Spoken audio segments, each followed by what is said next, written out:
اعوذ باللہ السمیع العلیم من الشیطان الرجیم من حمزہ ونفخہ ونفسہ بسم اللہ الرحمن الرحیم ربی یسر ولا تعسر وتمم بالخیر ربی زدنی علما وکأیم من نبی قاتل معه ربیون کثیر فما وهنوا لما اصابهم في سبیل اللہ وما ضعفوا وما استکانوا واللہ یحب الصابرین وما كان قولهم إلا أن قالوا ربنا اغفر لنا ذنوبنا وإسرافنا في أمرنا وثبت أقدامنا وانصرنا على القوم الكافرين۔ اور کتنے ہی انبیاء نے جہاد کیا، ان کے ساتھ بہت خدا والے تھے، بہت کون تھے؟ رب والے تھے، بہت اللہ والے تھے، ٹھیک ہے؟ تو نہ سست پڑے نہ مصیبتوں سے جو اللہ کی راہ میں انہیں پہنچی، اور نہ کمزور ہوئے اور نہ دبے، اور صبر والے اللہ کو محبوب ہیں، اللہ کو پیارے ہیں، اور وہ کچھ بھی نہ کہتے تھے سوائے اس دعا کے کہ اے ہمارے رب۔ پھر یہاں ربنا سے دعا سکھائی، ٹھیک ہے؟ دعا کہے سکھائی؟ ربنا سے سکھائی، آگے پیچھے کچھ اور نہیں سکھایا کہ پہلے یہ بیٹھ کے پڑھو پھر وہ بیٹھ کے پڑھو، ربنا سے دعا ڈائریکٹ، ٹھیک ہے؟ کسی بزرگ کا نہ واسطہ نہ وسیلہ، کچھ نہیں، دعا کہے سکھائی کہ فرمایا کہ وہ کیا کہتے تھے؟ ربنا، اے ہمارے رب، اے ہمارے رب، اغفر لنا، ہم کو معاف کر دے۔ لنا، یہ نون زبر نا جو ہے، نون الف زبر نا، یہ بتاتا ہے کہ جمع کا صیغہ ہے، صرف اپنے لیے معافی نہیں مانگ رہے ہیں، ہم سب کو معاف کر دے، ٹھیک ہے؟ ہم سب کو بخش دے، کیا مطلب؟ ہم سب کو معاف کر دے، کیا؟ ذنوبنا، ہمارے گناہوں کو، ٹھیک ہے؟ وَإِسْرَافَنَا، اور جو زیادتیاں ہم نے اپنے کام میں کی ہیں، ٹھیک ہے؟ فی امرنا، وثبت اقدامنا، اور ہمارے قدم جما دے، ہمیں ثابت قدمی عطا فرما، ہمیں ثابت قدم رکھ، وانصرنا، اور ہماری مدد فرما، اور ہمیں ان کافر لوگوں پر مدد دے، علی القوم الکافرین، کافر قوم سے جب ہمارا مقابلہ ہو تو ان کے مقابلے میں ہماری مدد فرما۔ یہ دو آیتیں ہم نے آپ کے سامنے تلاوت کی، سورہ آل عمران کی 4واں سپارہ ہے، ترجمہ یہ کنز الایمان ہے۔ ربیون، ربیون یہ جمع ہے ربیون کی، ٹھیک ہے؟ اور ربانیون کا ہم معنی بھی ہے، اللہ والے، رب والے، رب کو ماننے والے۔ وہنو، وہنو یہ جمع کا صیغہ ہے، وہنن، اور یہاں پر دیکھیے ضعف، یہ ضعفن کی جمع ہے، اور استکانو یہ بھی جمع ہے، ٹھیک ہے؟ اسکانتن، یہ تینوں جو ہے یہ ہم معنی ہے، تینوں کیا ہیں؟ قریب المعنی ہے، کمزوری کے معنی میں یہ بالترتیب واقع ہوتے ہیں، ٹھیک ہے؟ وہنن دل سے ہمت ہارنا، یعنی اندر سے انسان اپنے آپ کو کمزور پائے کہ ہاں میں یہ کام کرنے کے لائق نہیں ہوں، میرے اندر یہ سکت نہیں ہے۔ اور ضعفن عام کمزوری، ظاہری کمزوری جیسے ہو جاتی ہے۔ اور استکانو دشمن کے سامنے، یعنی انسان سیرنڈر کر دے، کیا کرے؟ ہتھیار ڈال دے، دشمن کے سامنے عاجز ہو جائے، عاجزی کا اظہار کرنے لگ جائے، ٹھیک ہے؟ یہ تینوں صیغے جو ہے، اس سے مقصود ان لوگوں کو تنبیہ ہے، تنبیہ کرنا مقصود ہے جو احد کے دن جنہوں نے شکست کے آثار دیکھ کر ہمت میں کمزوری ظاہر کی تھی، اور رسول اللہ صلی اللہ تعالیٰ علیہ وآلہ وسلم کی شہادت کی افواہ سن کر بالکل ہی یعنی کمزور ہو گئے تھے۔ تو یہاں ان کی ہمت بھی بندھائی گئی، ان کو بتایا گیا کہ پہلے انبیاء علیہ السلام کہ جو تابع دار متبعین گزر چکے ہیں ان کی اتباع کرو، اور اس قسم کی جو کمزوری لاحق ہوئی اس کمزوری سے اپنے آپ کو دور رکھو۔ تم سے پہلے جو لوگ تھے انبیاء علیہ السلام کے ساتھ، ان لوگوں میں سے بہت سے ربیون اپنے انبیاء کے ساتھ مل کر جہاد کرتے رہے، لیکن انہوں نے اپنی تعداد کی قلت یعنی کم ہونا اور بے سر و سامانی کے باوجود کبھی ہمت نہیں ہاری، اور نہ کبھی اپنے انبیاء کی وفات پا جانے یا شہید ہو جانے کی صورت میں وسوسوں میں مبتلا ہوئے، بلکہ ہمیشہ اور ہر حال میں صبر و استقلال سے کام لیتے رہے اور اللہ تعالیٰ سے اپنی کوتاہیوں پر عفو و درگزر کی درخواست کرتے رہے۔ اس کا نتیجہ یہ ہوا کہ اللہ تعالیٰ نے انہیں دنیا اور آخرت دونوں کے ثواب سے نوازا، بلکہ آخرت کے حسن ثواب سے اور احسان کا مرتبہ پا لینے کی وجہ سے اپنی محبت بھی عطا فرمائی۔ واللہ یحب المحسنین کا مژدہ بھی اللہ نے ان کو سنایا، اور یہاں فرمایا واللہ یحب الصابرین۔ اس آیت مبارکہ پہ ذرا غور کیجئے کہ اللہ کے نبیوں کا کیا مقام و مرتبہ ہے، لیکن ان کی زندگیاں دیکھیں آپ ذرا، اس پر آپ بار بار غور کیا کریں، آیت مبارکہ پڑھ کر یوں ہی گزرا نہیں کریں۔ یہ ظاہر ہے کہ اس کی قرآن مجید کی جو آیتیں ہیں نا، تو اہل نحو یعنی ترکیب وغیرہ ہوتی ہی اسی وجہ سے ہے کہ ایک ایک آیت کا تاکہ یعنی بالکل واضح طور پر پتہ لگا لیا جائے کہ یہاں پر اس کا کیا کیا معنی بن سکتا ہے، لیکن صاف جو واضح معنی ہے وہ یہاں پر لکھے ہوئے ہیں، ٹھیک ہے۔ تو وَكَأَيٍّ مِّن نَّبِيٍّ قَاتَلَ مَعَهُ رِبِّيُّونَ كَثِيرٌ، اور بہت سے نبی گزر چکے ہیں یا ہو گزرے ہیں جن کے ساتھ مل کر اکثر اہل اللہ والوں نے اللہ کے دشمنوں سے کیا کیا؟ قتال کیا، لڑے ہیں، ٹھیک ہے۔ اہل اللہ نے یعنی ان سے قتال کیا، ان سے جہاد کیا، اور قتال و جہاد کے نتیجے میں جو ان کو مصیبتیں اور آزمائشیں اور تکالیفیں ان کو پہنچیں، وہ ان کی وجہ سے نہ تو کمزور پڑے، ٹھیک ہے، نہ ان کو ضعف لاحق ہوا، نہ استقامت، نہ ہی جو ہے کیا کہتے ہیں وہن، کسی قسم کے وہ ان حالات سے شکار نہیں ہوئے۔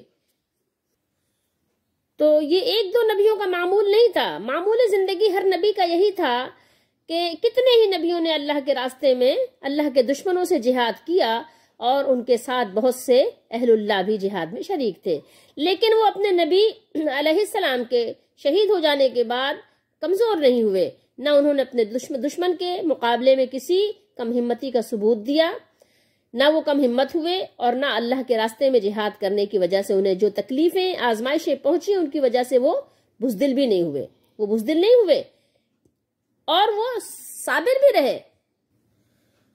واللہ یحب الصابرین، اور اللہ صبر کرنے والوں کو پسند فرماتا ہے، صبر کرنے والوں کو دوست رکھتا ہے، صبر کرنے والوں سے محبت کرتا ہے۔ گویا انہوں نے معہ ربیون کثیر کو حال بنایا ہے، ٹھیک ہے۔ اچھا، اب آئیے ہم انہی کا تھوڑا سا جو ان کا حاشیہ کہہ لیجئے یا تفسیر کہہ لیجئے مختصر ہم دکھا دیتے ہیں ضیاء القرآن والوں کی، جو پیر محمد صاحب کی ہے۔ تو آئیے ذرا ان کا حاشیہ دیکھ لیجئے، پھر اس کے بعد آگے چلتے ہیں۔ یہاں دیکھیں فرماتے ہیں اس آیت میں بھی ان لوگوں کو سرزنش کی جا رہی ہے، کس کو کہہ رہے ہیں دیکھ لیجئے، جن کے قدم احد میں ڈگمگا گئے، ٹھیک ہے۔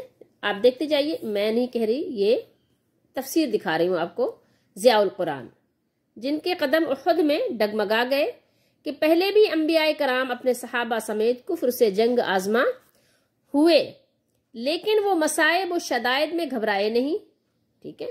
اور تم تو خیر الامم ہو، تم تو خیر الامم ہو، یعنی سب امتوں سے بہتر ہو، اور سید الانبیاء علیہ الصلوۃ والسلام کے غلام ہو۔ کیا تمہیں یہ زیب دیتا ہے کہ مصیبت کے لمحوں میں ثابت قدم نہ رہو؟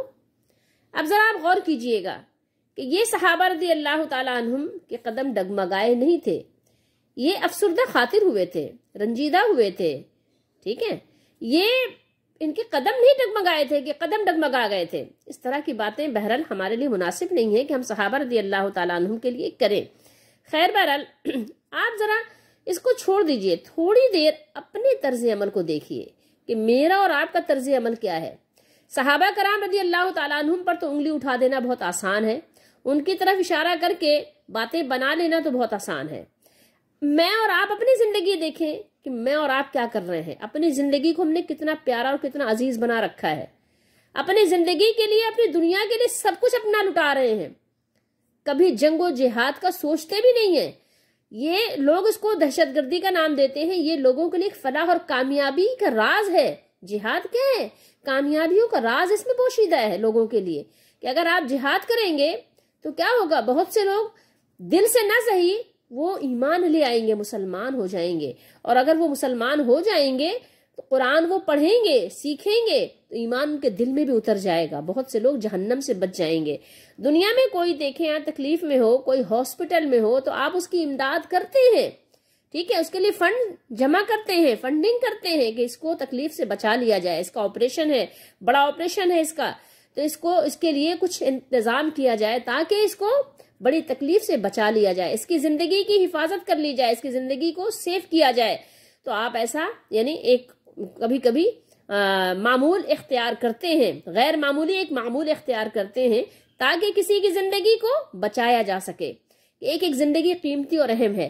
یہ تو دنیا کا معاملہ ہے۔ آخرت میں آپ بتائیے کہ جو لوگ دوزخ میں جل رہے ہوں گے، جو لوگ دوزخ کے عذاب میں مبتلا ہوں گے، کیا اس کا کوئی اس کی کاپی، کوئی اس کی نقل، کوئی اس کا ریپلیکا دنیا میں دکھایا جا سکتا ہے کیا کہ دیکھو یہ اس طرح سے ہوگا؟ نہیں، وہ اس جیسا عذاب نہیں دکھایا جا سکتا جیسا وہ عذاب ہوگا۔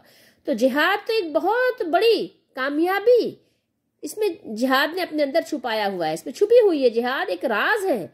جہاد کی برکت سے بہت سے لوگ مسلمان ہوں گے، قومیں کامیاب ہوں گی، اور آپ اور میں جہاد کے بارے میں کبھی سوچتے بھی نہیں ہیں۔ جہاد ایک خیر خواہی کا نام ہے، جہاد قتال کا نام تو ہے، کیونکہ ظاہر دشمن مانے گا نہیں تو مقابلہ کرے گا، لیکن جہاد ایک خیر خواہی ہے۔ اور معاملہ یہی ہے کہ اگر آپ جہاد نہیں کریں گے تو کیا ہوگا؟ آپ پر جنگ مسلط کی جائے گی، پھر آپ اس کا جواب دیتے رہیں گے، آپ کو سمیٹا جائے گا، آپ کو کیا کیا جائے گا؟ دیوار سے لگایا جائے گا، جیسے کہ لگایا جا رہا ہے اور لگایا جا چکا ہے، ٹھیک ہے؟ تو اب آپ کے اندر جو ہے پنپنے کی، پروان چڑھنے کی، نشو و نما کی صلاحیتیں ختم کر دی گئی ہیں۔ اس کی وجہ یہی ہے کہ جہاد ختم ہو گیا۔ جہاد کے بارے میں اور آپ سوچتے نہیں۔ صحابہ کرام کہاں تھے؟ کوئی گھروں میں بیٹھ کے ڈگمگا گئے تھے یا بھاگ گئے تھے میدان چھوڑ کر؟ بھاگے بھی نہیں تھے، ڈگمگائے بھی نہیں تھے، وہ تو سارے شہید ہو گئے تھے۔ جو درے سے بھی اتر کے آئے تھے تو کیا ہوا تھا؟ وہ تو سب شہید ہو گئے تھے۔ وہ بچے کہاں تھے؟ وہ کہاں بچے تھے؟ تو آپ ذرا تصور کیجئے، غور کیجئے، صحابہ کرام نے تو اپنا سب کچھ لٹا دیا تھا۔ ہاں، یہ اس افواہ سے ان کو غم بہت ہوا تھا کہ اپنے نبی کی حفاظت نہیں کر سکے۔ اللہ کو کیا جواب دیں گے کہ اپنے نبی کو اپنی موجودگی میں یعنی بچا نہیں سکے، شہید ہو گئے ہمارے نبی صلی اللہ علیہ وسلم، یہ اور بات ہے۔ چلیے اب آئیے دیکھیے کہ اس دعا کے بارے میں انہوں نے یہاں کیا بیان کیا ہے۔ دعا جو مانگی ہے اللہ والوں نے، تو اس دعا کے بارے میں بھی یہیں سے پہلے دیکھ لیتے ہیں، پھر بات کرتے ہیں۔ کہہ رہے ہیں کتنی پاکیزہ دعا ہے اور اس کے سارے جملے کتنے معنی خیز، دلکش اور پرز تاثیر ہیں۔ ابتدا میں ان امور سے پناہ مانگی جا رہی ہے جو شکست کا باعث بنتے ہیں، ٹھیک ہے، جو شکست کا باعث بنتے ہیں یعنی ناکامی کا، اور قوم اپنے گناہوں کے باعث اللہ تعالیٰ کے لطف و کرم سے محروم ہو جاتی ہے، ٹھیک ہے، محروم ہو جاتی ہے، دور ہو جاتی ہے۔ اچھا، دشمن جب اس پر حلہ بولتا ہے، یعنی جب حملہ کرتا ہے، حلہ بولتا ہے، تو تائید ربانی اس کی پشت پناہی نہیں کرتی۔ کب نہیں کرتی؟ کب نہیں کرتی؟ اوپر یہ بتا دیا انہوں نے، قوم اپنے گناہوں کے باعث اللہ تعالیٰ کے لطف و کرم سے محروم ہو جاتی ہے، اور اگر اس وقت دشمن حملہ کرتا ہے تو کہہ رہے ہیں کہ تائید ربانی اس کی پشت پناہی نہیں کرتی، یعنی اللہ کی مدد نہیں آتی، اللہ کی طرف سے دستگیری نہیں ہوتی، یہ کہہ رہے ہیں، اور وہ قوم شکست کھا جاتی ہے یعنی ناکام ہو جاتی۔ اس لیے عرض کی کہ الہی ہم سے جو گناہ اور قصور سرزد ہوئے ہیں وہ معاف فرما دے اور ہم پر راضی ہو جا، نیز بسا اوقات دشمن سے نبرد آزما ہونے کے لیے جس قسم کی تیاری کی ضرورت ہوتی ہے اس میں کوتاہی ہو جاتی ہے، فوج کی عسکری تربیت میں خامی رہ جاتی ہے، جدید اسلحے کی ساخت اور فراہمی کا بندوبست نہیں ہو پاتا، جنگ کا منصوبہ پوری محنت اور ہوش مندی سے تیار نہیں کیا جاتا، یہ چیزیں بھی ناکامی کا باعث بن جایا کرتی ہیں۔ ان کوتاہیوں اور غفلتوں سے بھی عفو و درگزر کی التجا کی جا رہی ہے، اس لیے بعد فتح یعنی فتح کے بعد کے لیے دامن پھیلایا جا رہا ہے، لیکن پہلے میدان جنگ میں صبر و استقامت کی توفیق مانگی جا رہی ہے جو کامیابی کی شرط اول ہے۔ یہ جملہ دعا بھی ہے اور ایک عملی ہدایت نامہ بھی۔ جس امت کے پاس ایسی کتاب ہو جو نہ خود حقائق سے آگاہ کرتی ہو ٹھیک ہے، ایسا نہیں ہے کہ یہ کتاب جو قرآن مجید ہمارے پاس ہے یہ حقائق سے ہمیں آگاہ نہیں کرتی، کرتی ہے آگاہ، یہ اپنے ماننے والوں کو تمام حقیقتوں سے کیا کرتی ہے، آگاہ کرتی ہے، تمام حقیقتوں سے، حقائق سے پردہ اٹھاتی ہے، اور یہ کتاب اپنے ماننے والوں کو اس غلط راستے پہ چلنے کی اجازت نہیں دیتی کہ جس پر چل کر انسان ناکام ہو جائے، نامراد ہو جائے۔ وہ امت اگر طفل تسلیوں میں مبتلا ہے، طفل تسلی بچوں کی تسلیاں نہیں ہوتی کہ رو نہیں تمہیں ٹافی دیں گے، ٹھیک ہے، خواہ مخواہ کے بچوں کو تسلیاں دی جاتی ہیں، خواہ مخواہ بچوں کو یعنی امید دلائی جاتی ہے، کبھی ایسی چیزوں کی بھی لوگ امید دلاتے ہیں کہ بس صرف تسلی کی حد تک ہی ہوتا ہے، ٹھیک ہے، تو اس کو طفل تسلی کہتے ہیں، طفل اصل میں بچے کو کہتے ہیں۔ تو اگر طفل تسلیوں میں مبتلا رہے اور جھوٹی امیدیں جیسے آج ہماری ہیں، آج جو نام نہاد کلمہ پڑھنے والے کاغذی مسلمان ہیں وہ صرف جھوٹی امیدوں کے دعوے دار ہیں، اور بس تو جھوٹی امیدوں کی بنیادوں پر ہوائی قلعے تعمیر کرتی رہے۔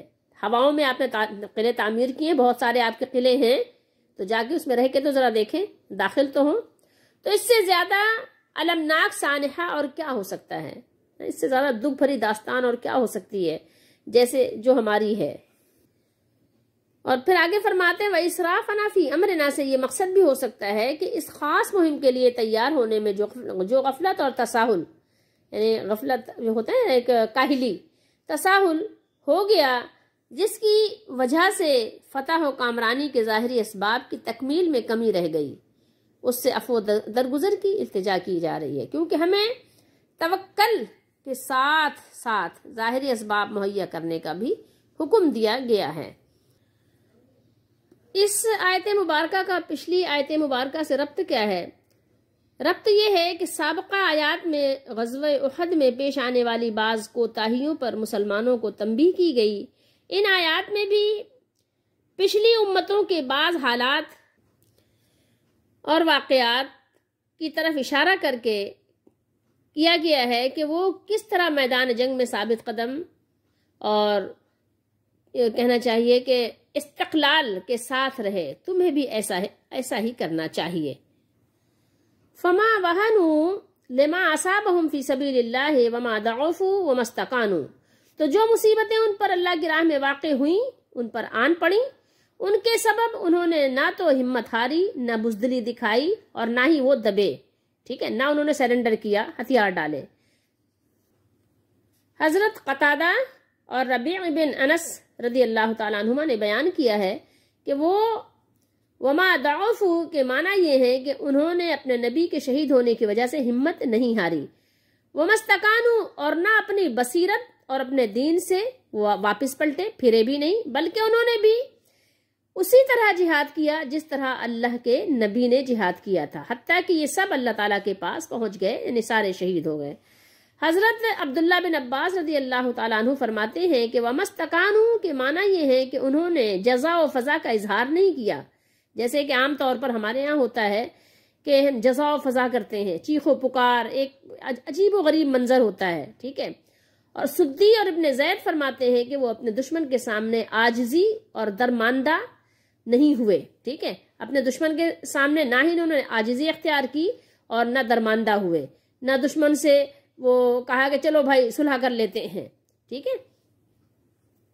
اور یہ بہت بڑی بات ہوتی ہے کہ انسان اپنے جان لے کر اپنے مالک کے سامنے حاضر بھی ہو، اپنا سب کچھ مالک کے لیے ترک بھی کیا ہو، گھر بھی، در بھی، بیوی بچے بھی، کنبے والے بھی، سب کچھ کو چھوڑ بھی دیا ہو، اور پھر بھی وہ اللہ سے کیا کہہ رہا ہو ربنا اغفر لنا ذنوبنا واسرافنا فی امرنا وثبت اقدامنا وانصرنا علی القوم الکافرین۔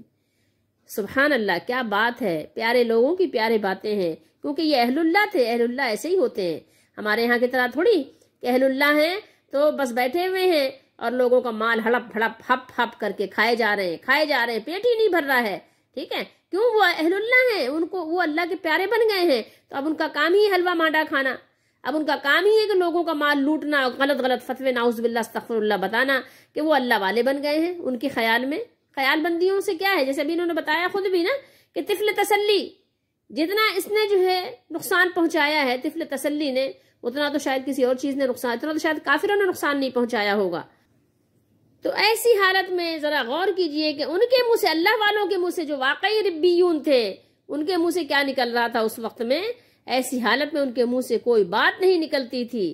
ٹھیک ہے، اور نکلتی تھی تو کیا، یہی کہ اے ہمارے رب، ہمارے گناہ، ہماری ہم زیادتیاں جو ہم نے کر دی اپنی زندگی میں، جوانی میں اور حالت جنگ میں بھی، جو کچھ بھی ہم نے کمی کی، زیادتی کی، جو ہم نے اپنے کاموں میں یعنی ہم کرتے رہے، اے میرے مالک معاف فرما دے، معاف کر دے، اور ہم کو ثابت قدم رکھ ایسی مصیبت کی گھڑی میں جب کہ ہر طرف سے دشمن گھیرے ہوئے ہیں.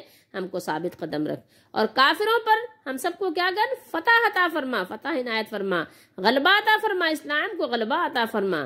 ٹھیک ہے، یہ ان کی عادت تھی، ان کی یہی عادت تھی کہ وہ ایسے مشکل وقت میں اپنے مالک کو پکارا کرتے تھے، اور کسی اور کو، کسی قبر والے کو نہیں پکارا کرتے تھے کہ شیخ عبد القادر آپ آ جائیے، شیئا للہ، اللہ کے واسطے مدد کرنے کے لیے آپ آ جائیے. ایسے نہیں پکارا کرتے تھے کہ ابراہیم علیہ السلام آپ آ جائیے، سلیمان علیہ السلام آپ آ جائیے. وہ اللہ کو پکارا کرتے تھے، ربنا ربنا ربنا، اے ہمارے رب، اے ہمارے رب، اے ہمارے رب.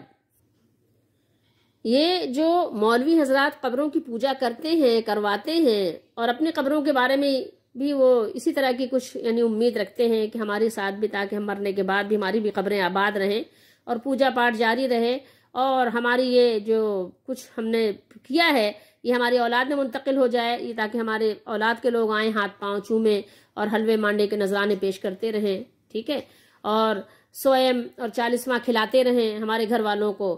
تو وہ اسی طرح کی حرکتیں جو ہے اپنے بعد والوں میں منتقل کر جاتے ہیں.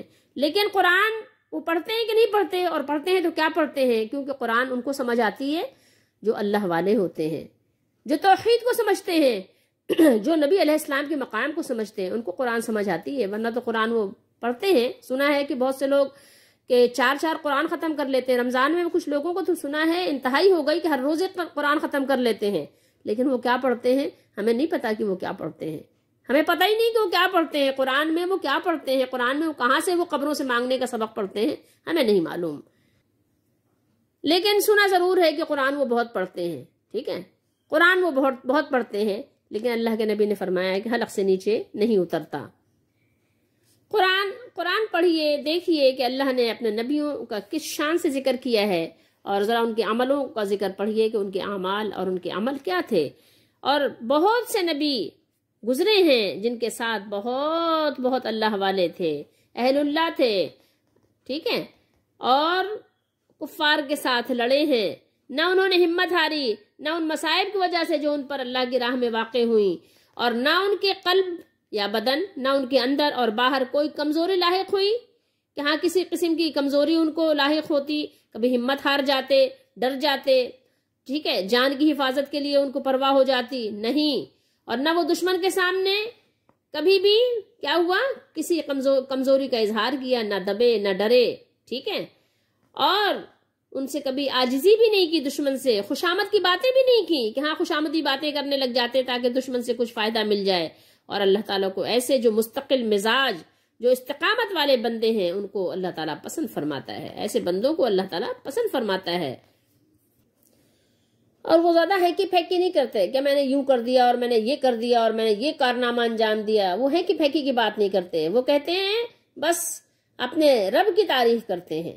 وہ اپنے جتنے بھی کامیابیوں کے راز ہوتے ہیں اپنے رب کی طرف منسوب کر دیتے ہیں. تو جب ان کے منہ سے کوئی بات نکلتی ہے تو کیا کہتے ہیں، اللہ، سوائے اس کے کہ اپنے رب کی حمد و ثنا کے لیے اپنے زبانوں کو کھولتے ہیں. ٹھیک ہے، تو وہ ایسی باتیں کرتے ہیں جس سے اللہ خوش ہوتا ہے، وہ ایسی باتیں کرتے ہیں. تو انسان ہونے کے ناطے تو غلطیاں تو ہوتی ہی ہیں، کوتاہیاں تو ہوتی ہیں، خامیاں تو رہ ہی جاتی ہیں. ٹھیک ہے، کتنا بھی خوبصورت آپ کام کر لیں، لیکن مالک کی شایان شان تو کام نہیں ہو پاتا. تو پھر مالک کی شایان شان اپنے کام کو یعنی بنانے کے لیے کیا کرنا چاہیے؟ پھر ایک چیز، ایک سہارا ہے ہمارے پاس جو اللہ ہی نے ہمیں سکھایا ہے. کیا ہے وہ؟ دعا ہے. پھر وہ دعا کرتے ہیں. ٹھیک ہے، افعال میں تو ان سے جو لفزش ہوئی ہو گئی ان کی زبان سے بھی، تو بس اس کے سوا اور کچھ نہیں نکلا کہ انہوں نے اپنے مالک کی بارگاہ میں عرضی پیش کی. اور پیش کی تو کیا کی کہ اے ہمارے رب، ہمارے گناہوں کو اور ہمارے کاموں کو جو حد سے آگے نکل جانے والے ہوئے جو یعنی آپ کی شایان شان نہیں تھے، کیا کر دے؟ معاف کر دے۔ اور ہم کو کفار کے مقابلے میں ثابت قدم رکھیے، کہیں ایسا نہ ہو کہ شیطان ہم کو کوئی وسوسہ ڈالے اور ہمیں اپنے جان کی پرواہ ہونے لگ جائے، کہیں بیوی بچے یاد آنے لگ جائیں، کہیں گھر بار کاروبار یاد آنے لگ جائے۔ تو مالک ہم کو ثابت قدم رکھ اور ہم کو کافر لوگوں پر غالب کیجئے، اسلام کا جھنڈا بلند کیجئے، اسلام کے جھنڈے کو غالب کیجئے۔ تو اس استقلال، اس ثابت قدمی اور اس دعا کی برکت سے ان کو اللہ تعالیٰ نے دنیا کا بھی بدلہ دیا، دنیا میں بھی ان کو کامیابی دی اور آخرت میں بھی ان کے لیے بہترین ثواب اللہ نے باقی رکھا۔ ان کی دعاؤں میں اگر آپ دیکھیے تو 4 چیزیں جو ہے آپ کو 4 چیزیں ہائی لائٹ ہیں، یعنی آپ ان کو غور کریں تو آپ کو نظر آئیں گی۔ 4 چیزیں کیا ہیں؟ پہلی یہ کہ ہمارے پچھلے گناہ معاف فرما دے، ٹھیک ہے؟ پچھلے گناہوں کو جو ہم نے کیے مالک معاف کر دے، معاف فرما دے، ٹھیک ہے؟ نمبر 2 کہ حالیہ عمل جہاد میں ہم سے جو کوتاہی ہو گئی ہو اس کو بھی معاف فرما دے، ٹھیک ہے؟ 2 چیزیں ہو گئیں۔ تیسرے یہ کہ ہمیں ثابت قدمی پر قائم رکھیے کہ ہم ثابت قدم رہیں آخر تک، ابتدا نہیں دیکھی جاتی، انتہا دیکھی جاتی ہے، ٹھیک ہے؟ آپ کو بھی معلوم ہے ابتدا نہیں دیکھی جاتی، انتہا دیکھی جاتی ہے۔ شروع میں تو لوگ بہت یعنی اپنے آپ کو خوبصورت بنا کر پیش کر دیتے ہیں، لیکن پھر کیا ہوتا ہے جب یعنی معاملہ مستقل مزاجی کا ہو تو پھر وہ اندر سے کچھ اور نکلتا ہے۔ تو اللہ سے دعا کی کہ ہمیں ثابت قدمی عطا فرمائیے، ٹھیک ہے؟ 3 چیزیں ہو گئیں۔ چوتھی چیزیں دیکھیں تو چوتھی چیزیں یہاں پر کیا واضح ہے، یہ کہ ہمیں دشمنوں پر غالب کر، دشمنوں پر ہمیں غلبہ عطا فرما، اسلام کا بول بالا ہو۔ تو ان دعاؤں کے نتیجے میں مسلمانوں کے لیے بھی چند اہم ہدایات ہیں، ٹھیک ہے؟ مسلمانوں کے لیے کیا ہے؟ اول یہ کہ حقیقت شناس مومن کا کام یہ ہے کہ وہ کتنا ہی بڑا نیک کام اور کتنی ہی جد و جہد اللہ کی راہ میں کر رہا ہو، اس کو یہ حق نہیں کہ اپنے عمل پر ناز اور فخر کرے، کیونکہ در حقیقت اس کا عمل بھی اللہ تعالیٰ ہی کے فضل و کرم کا نتیجہ ہے، اس کے بغیر کوئی نیک عمل ہو ہی نہیں سکتا۔ سمجھ رہے ہیں بات کو؟ جو بھی آپ نیک عمل کر رہے ہیں وہ اللہ تعالیٰ کی دی ہوئی توفیق سے کر رہے ہیں۔ آپ کو آنکھیں کس نے دی ہیں؟ آپ کے مالک نے دی ہیں۔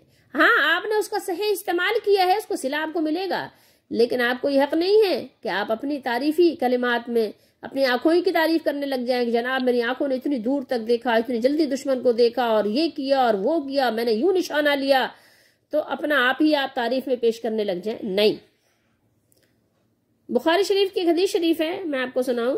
امام بخاری نے نقل فرمایا ہے، آپ صلی اللہ تعالیٰ علیہ وآلہ وسلم نے فرمایا فواللہ لولا اللہ مہتدینا ولا تصدقنا ولا صلینا، فرمایا کہ اگر اللہ کا فضل و کرم نہ ہوتا تو نہ ہمیں سیدھے راستے کی ہدایت ملتی اور نہ ہم سے زکوٰۃ و نماز ادا ہو سکتی، یعنی سب اللہ کے فضل پر موقوف ہے۔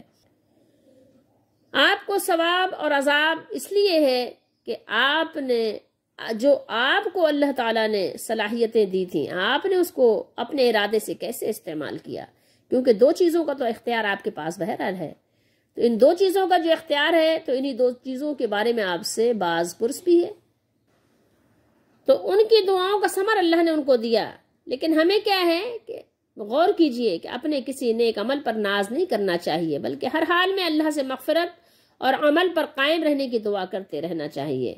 اس کے علاوہ جو نیک عمل کوئی انسان کرتا ہے وہ کتنا ہی درست کر کے کرے، لیکن مالک الملک کی شان جلالی کے مطابق کر لینا اس کے بس میں نہیں ہے، اس لیے اس کے ادائے حق میں کوتاہی ممکن ہے اور ہو جاتی ہے۔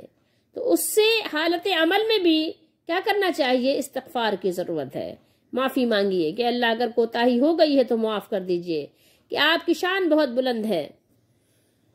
ایک چیز آپ یہاں اور بھی غور کیجئے کہ اللہ تعالیٰ نے ان کی دعاؤں کا یہاں ذکر کیا ہے، تو دعا میں دیکھیں 4 چیزیں جو ہیں وہ اجاگر کی گئی ہیں، ہائی لائٹ آپ کہتے ہیں جس کو، 4 چیزیں لیکن 5ویں چیز آپ کو یہاں نہیں ملتی۔ لیکن ہم نے اور آپ نے کبھی اپنی دعاؤں پہ غور کیا ہے کہ ہم اور آپ کیا مانگتے ہیں جب دعا مانگتے ہیں؟ تو میری اور آپ کی دعا کیا ہوتی ہے؟ یہاں دیکھیں انہوں نے دعا مانگی، سب سے پہلے معافی مانگی کہ جو بھی پچھلے گناہ ہوئے وہ معاف کر دے، ٹھیک ہے؟ کیونکہ اب وہ ظاہر وقت تو پلٹ کر آئے گا نہیں، اس کو معاف ہی کروانا ہے، اور کیا کروائیں گے؟ پچھلے جو دن گزر گئے گناہوں بھری زندگی گزر گئی یا جو بھی گزر گئی، جس کی جیسی گزری، تو اب اس کے پاس معافی کے سوا کیا ہے؟ معافی ہی مانگنا ہے۔ تو ایک تو یہ سکھایا اللہ تعالیٰ نے کہ دیکھو انہوں نے، اللہ والے کیسی عقل والے ہوتے ہیں۔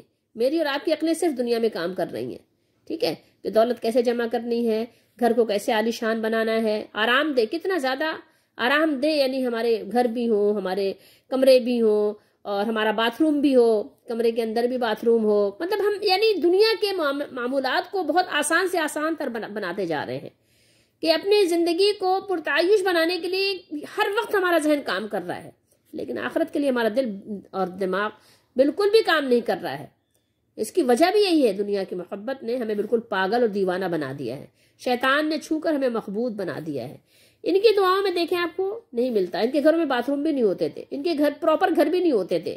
یہ وہ بزرگ ہستیاں ہیں، آپ صحابہ کے گھر اٹھا کے دیکھ لیں، پراپر گھر بھی نہیں تھے، پراپر دروازے بھی نہیں تھے ان کے، ٹھیک ہے، باتھ روم جانے کے لیے ان کو کیا کرنا پڑتا تھا، بہت دور بیچارے جایا کرتے تھے۔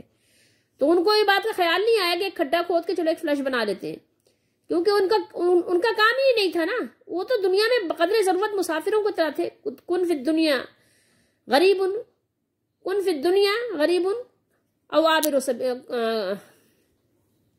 ہاں، کن فی الدنیا کانک غریب او عابر سبیل، ٹھیک ہے، تم دنیا میں اس طرح رہو جیسے مسافر یا راہ گزرنے والا۔ تو وہ اسی طریقے سے رہ بھی رہے تھے جیسا کہ انہوں نے اپنے حبیب صلی اللہ علیہ وسلم سے سن رکھا تھا۔ اب یہاں دیکھیے 4 چیزیں جو یہاں پر اللہ تعالیٰ نے اس کو جو یعنی بہت زیادہ اس کو واضح کیا ہے، دیکھیں کیا، ایک تو معافی مانگی پچھلے گناہوں سے، دوسرا انہوں نے کیا کیا، یہ دوسری بات یہ کہ جو ہم نے جو بھی عمل کیا، فی امرنا، جو بھی ہم نے کام کیے، ٹھیک ہے، حالیہ یا پہلے، آپ کو راضی کرنے کے لیے، اس میں جو کچھ بھی کمی بیشی ہو گئی، جو اونچ نیچ ہو گئی، مولا اسے بھی معاف کر دے، ٹھیک ہے، جو بھی نیکیاں کی اور وہ آپ کی شایع نشان نہیں ہے تو اس کو بھی معاف کر دے۔ تیسرے کیا دعا مانگی انہوں نے کہ ہم کو کیا کر، ثابت قدم رکھ، دین پر، اسلام پر، جہاد میں، ہر جگہ ہم کو ثابت قدمی عطا فرما، ٹھیک ہے۔ چوتھی دعا مانگی کیا کہ مسلمانوں کو غلبہ عطا فرما، اسلام کو غلبہ عطا فرما، دین کو غلبہ عطا فرما، ٹھیک ہے، کافروں کے مقابلے میں، کافر کو کیا کر دے، کافر کو پست کر دے اور مسلمانوں کو بلند کر دے۔ مطلب اس کے آپ یہ معنی نکال سکتے ہیں، یعنی صاف واضح معنی یہی ہے۔ تو اب آپ یہ دیکھیے کہ یہاں کہیں پر انہوں نے دنیا مانگی، اللہ تعالیٰ ہمارے زندگی میں برکت ڈال دے، ہماری صحت میں برکت ڈال دے، اللہ تعالیٰ ہمیں تکلیفوں سے بچا لے، دنیا میں عافیت سلامتی مانگنا چاہیے، ہمارے نبی صلی اللہ علیہ وسلم نے حکم دیا۔ اور ربنا آتنا فی الدنیا حسنہ بھی مانگنا چاہیے۔ دنیا کے حسنہ یہی ہے کہ انسان صحت یاب ہو اور اسلام کے لیے کام کرے، اللہ کو پہچانے، دین کو پہچانے، اسلام کو پہچانے، قرآن کو پڑھے، یہ دنیا کے حسنات ہیں۔ اب یہ دنیا میں حسنات ملیں گے تو آخرت میں کچھ حسنات ملیں گے نا۔ دنیا کے حسنات اگر آپ کو یہ ملے ہی نہیں، دنیا کے حسنات آپ نے صرف روزی روٹی کو سمجھ لیا، صرف عیش و عشرت کو دنیا کے حسنات آپ کہتے ہیں، تو پھر آخرت میں بھی آپ کو پھر اسی کا بدلہ ملے گا نا، اسی روزی روٹی کا ہی بدلہ ملے گا آپ کو۔ کبھی آپ نے ان چیزوں پہ غور کیا کہ کیا مانگتے ہیں اللہ والے؟ اور جتنی بھی آپ کو دعائیں ملیں گی انبیاء علیہ الصلوۃ والسلام کی یا ان کے پیروکاروں کی، آپ کو اسی طرح کی دعائیں ملیں گی۔ اللہ تعالی ہم سب کو انہی بزرگوں کے نقش قدم پر چلنے والا بنائے، چلنے کی توفیق دے، اور وہ بڑے بڑے پیٹ والوں کی صحبت سے اللہ تعالی ہم سب کو بچائے رکھے۔